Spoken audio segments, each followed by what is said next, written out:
এই ব্রিজ শুধু ইমানদের জন্য, বেনামাজির জন্য না। এখন জাহান্নামে যা তোরা। এই ব্রিজ শুধু ইমানদের জন্য, বেনামাজির জন্য না।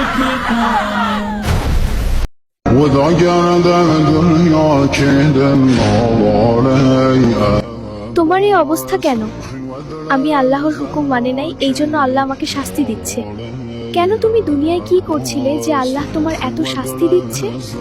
আমি নামাজ পড়তাম কিন্তু স্বামীর সেবা যত্ন করতাম না, স্বামীর বদনাম করতাম।